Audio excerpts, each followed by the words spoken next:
Audio test one for the meeting stream.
Audio test two for the meeting stream.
Good morning, everyone. We're just waiting on the mayor who's finishing up at an event, so we're going to be starting probably a couple minutes late, just FYI.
Audio test.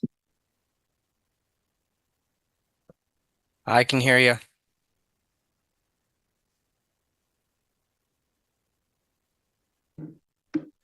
Bonjour tout le monde. We're going to start in 1 minute. Merci.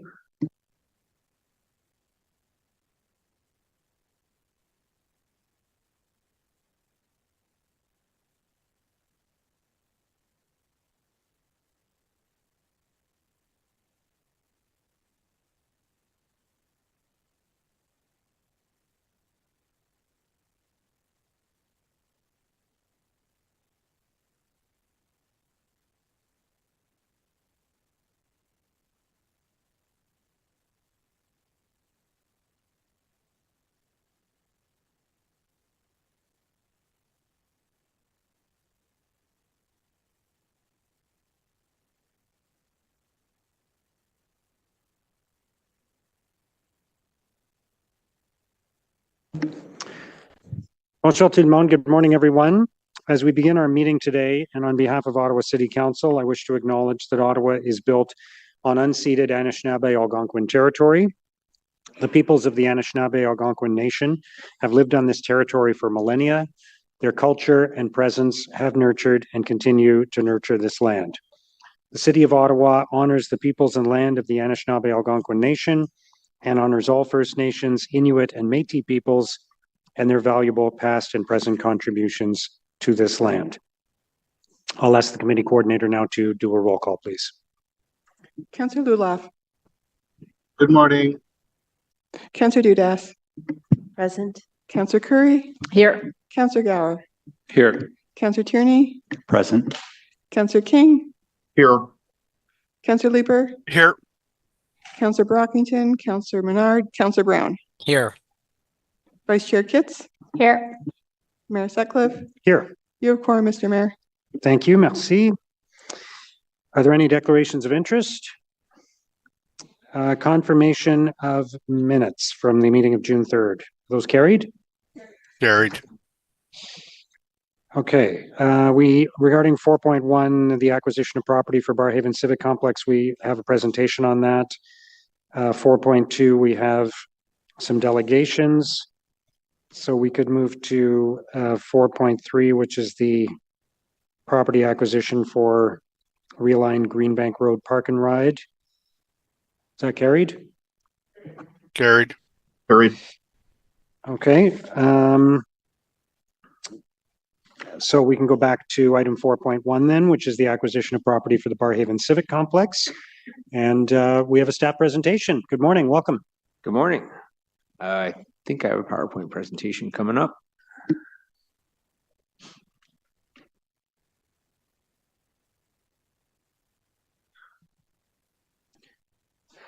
Thank you. This report is for the acquisition of property for the Barrhaven Civic Complex. Next slide, please.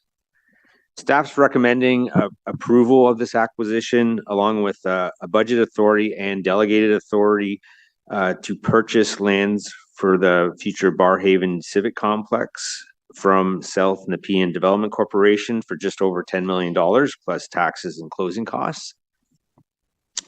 The subject property, which is shown on the screen as parcel 1, is just over 4 acres in size, is located at the future northwest corner of Chapman Mills and Riocan Avenue.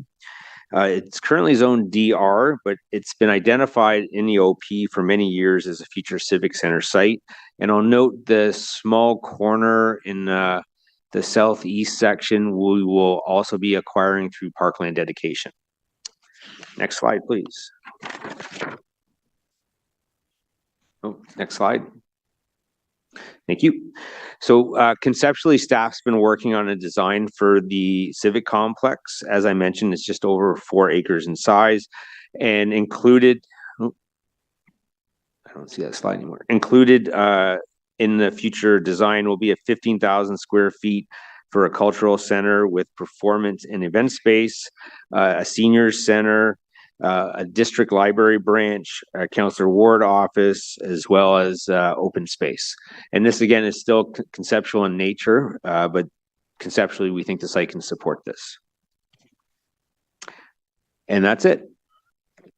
Thank you. Okay, thank you for the presentation. And I'll just note that Councillor Hill is with us remotely today, and I think we're both pleased to see progress being made here and looking forward to the success of this project. Councillor Hill, did you want to say anything? Yeah, if I could, Mr. Mayor, I just want to acknowledge, substantive amount of work really over the last 7-10 years on this particular program, starting with my predecessor, Jan Harder and Lisa McLeod, Chandra area. And that torch really being carried, at the grassroots by the Barrhaven Seniors Council, led by Don Winchester, who just recently moved out to Halifax and handed that over to Louise Chenier D'Alonzo, working with Phil Dines. A lot of really good people that have had a lot of good ideas in order to address the issue of capacity for community events. Certainly for me, over the last 3 years, I've had a great opportunity to join so many of my different cultural organizations in Barrhaven to celebrate events, but they've been at the Greeley Community Center, at the Ron Colbus Center, at Centerpoint and such. And so something like this out in Barrhaven really is needed. It's going to be a fantastic opportunity. And our Ruthie Dickinson Library, which is an amazing facility in Barrhaven, has been operating well beyond its capacity for a number of years. So I think this is going to align a number of the different amenity requirements that we need out here in Barrhaven. I'm certainly very excited to work with Wendy, with her team, and all in order to push this forward. So thank you very much for the report today, staff, and thanks to all that have been involved in operating on this file. And I'm just super pumped to see it go forward. Great. Thank you, Councillor Hill. Is that carried? Thank you. Moving to item 4.2, which is a declaration of surplus and authority to transfer for 172 O'Connor Street. We do have a couple of delegations. First is Mike and Lorena Imeson, who are online, I believe.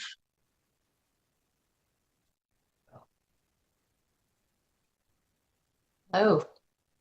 Hi, good morning. Good morning, Council. And thank you for the opportunity to speak. My name is Lorena Imeson, and this is my husband, Michael Imeson.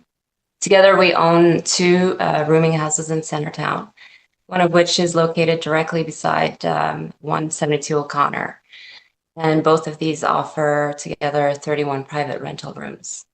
We're here today because we've signed a letter of intent to purchase 172 O'Connor Street, and we hope you'll endorse a sole source sale. I appreciate that consideration and wanted to introduce yourselves in person, and virtually.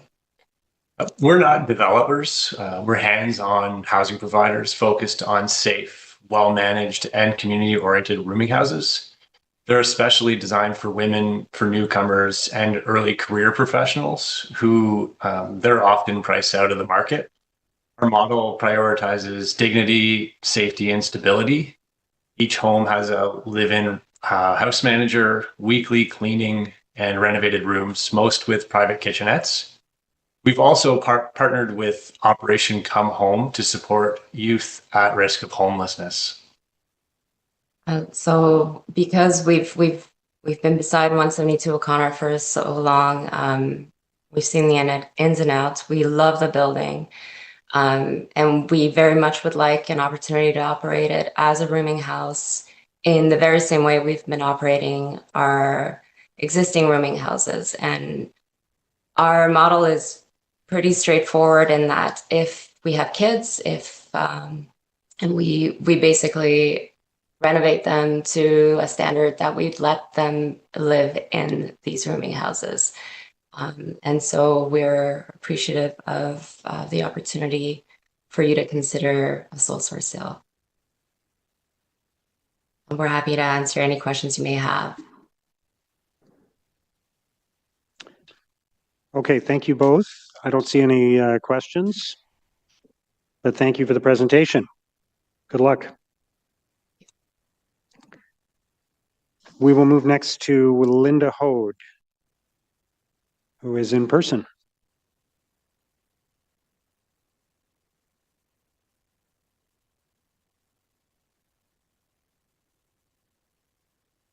Good morning. Good morning. Thank you, members of committee. I want to clarify that I'm speaking in my personal capacity, not on behalf of any organizations that you may have heard me speak about on other occasions. I am wearing my affordable housing hat, gained through working with the Dalhousie Nonprofit Housing Corporation in the late 1970s, and more recently, as a member of the board of Ottawa Community Housing. I've not submitted these comments in writing due to time constraints, but I can provide a copy to the committee coordinator if needed. I also want to thank housing staff who've provided me with additional information about this item at the request of Councillor Leeper's staff. This is certainly a complex issue. My concerns about this report are twofold: process and value for money. Process, sole source disposal. While I understand and support the use of city-owned properties to facilitate the creation of affordable housing, I'm puzzled by the consultation process as described in the report before you. Staff consulted the city's homelessness programs and shelters unit, city's affordable housing program staff, who confirmed this site was not desired for an affordable housing development based on evaluation criteria used to identify city-owned sites that should be prioritized for affordable housing by nonprofit housing providers. This evaluation determined that this property should not be prioritized as the site involves complexity and risk given the age and layout of the existing building. The condition of this building may well be an impediment to redevelopment by a nonprofit housing provider, but this process means that none of the numerous nonprofit housing providers in this city have been given an opportunity to even consider the acquisition of this property. Off the top of my head, I can think of Options Housing, Ottawa Salis, and Daybreak Housing who might want to consider this site. Recently announced federal funding for housing should increase the amount and speed of delivery of affordable housing by nonprofits. Some of this new federal housing money could mitigate the potential risk of taking on this property for a nonprofit provider. Perhaps it is time to reevaluate the evaluation criteria presently in use. Secondly, the question of value for money. While the information about the plans of the prospective buyers is encouraging, and I do understand that there is a need for rooming house units in the city, I question whether the city's maximizing the potential for affordable housing using this sole source disposal method. I note that the sale agreement requires the buyers to maintain the intended use for 10 years. After this, they are at liberty to develop the property as per city policies. A nonprofit provider would maintain the affordable units forever. In this case, it may be of interest that a nonprofit owner of this designated heritage building would be eligible for a cost-sharing agreement grant of up to 75% of costs to a maximum of $75,000 for conservation through larger scale projects. The proposed owner, not a nonprofit, would be eligible only for a matching grant of up to $35,000 for restoration work, which is clearly needed if you have looked at the building. The desire of Realty Initiatives and Development to profit from the sale of this building for $700,000, even if 25% of the net proceeds will go to the Affordable Housing Fund and 25% to the Parkland account of Ward 14, I hope, could prevent a permanent addition to the affordable housing stock. I'm not in a position to evaluate the dollar value of this outcome, but I suspect that it is not a negligible amount. Given the cost of the deferred maintenance on this city-owned building, it should be possible to transfer the building to a nonprofit provider for a nominal sum, thus making the acquisition more attractive. I submit to you that permanently affordable housing is a better investment for our city and that staff should not remove this possibility by proceeding with the proposed sole source disposal recommended in this report, or for future disposals as well, I would say. Thank you. Thank you, Linda. I don't see any questions, so thank you very much for your presentation. Any comments or questions? Councillor Gower? Thanks, Chair. I just wanted to ask staff if staff did approach any nonprofit housing providers, or if there's any interest from nonprofit housing providers, just in relation to the comments from the delegation, if staff had any additional context they can share. Thank you, Mayor, for the question. I'll begin and then turn over to my colleague if he has anything to add. So staff did not directly approach any nonprofit housing providers. Staff have developed criteria to assess dwellings or properties for suitability for affordable housing. In this case, it is a building that requires significant rehabilitation, the order of about $2 million. In addition, in terms of its structural design inside, it's narrow corridors and single bedrooms. And so it wasn't deemed to be suitable for affordable housing, where we tend to look for, at minimum, standalone units with one bedroom or more bedrooms when we're looking to house families. So in applying the criteria, just to summarize, it just wasn't deemed to be a suitable property for that purpose. Okay, thank you. In terms of the conditions used, for example, using the rental housing geared towards an equity deserving group, how does the city intend to monitor that over the course of the term? We'll be entering into a buyback agreement with the purchasers.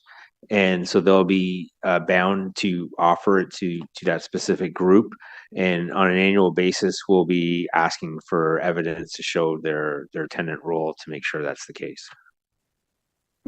Okay. Thank you, Chair. Thank you, Councillor Gower. Councillor Leeper. Thank you very much, Mayor. So to staff, first, I just want to say thank you very much to Ms. Hode for her questions around this. They're important to pose probably each and every time. But I do want to ask staff, is there generally an understanding in the sector of which properties may be coming available? The Cornerstone property has been vacant for some time, I think.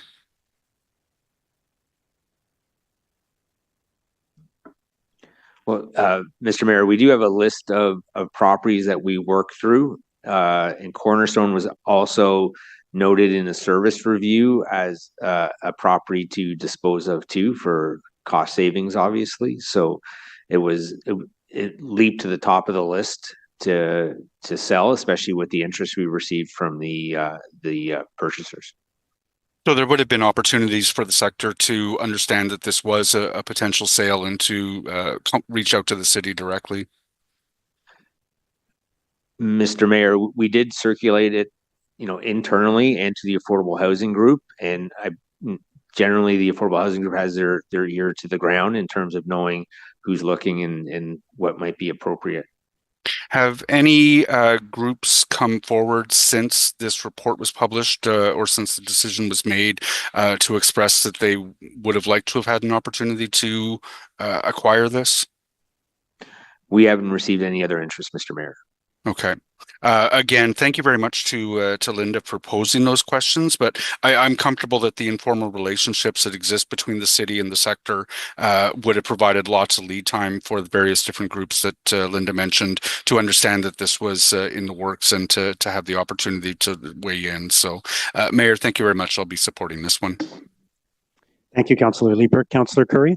Thank you, Mr. Mayor. Just following up there.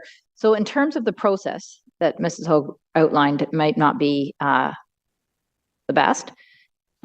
Would you say that there are any changes you would recommend to the process in terms of what Councillor Leeper is saying is that, so my understanding is OCH knew about this, they looked at it, they did not ask questions about it, they did not indicate they wanted it.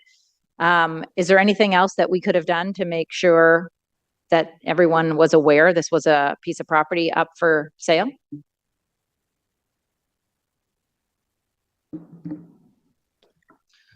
Mr. Mayor, the disposal policy requires us to market the property. So part of the reason we're here today is because we're asking for a waiver of the disposal policy. So we're asking committee and council to waive the ability to sell it on the open market and instead to sole source. So, in part of that public consultation is happening right now that people would know, and if there was an interest, they could have approached committee to voice their interest if they didn't do so with staff beforehand.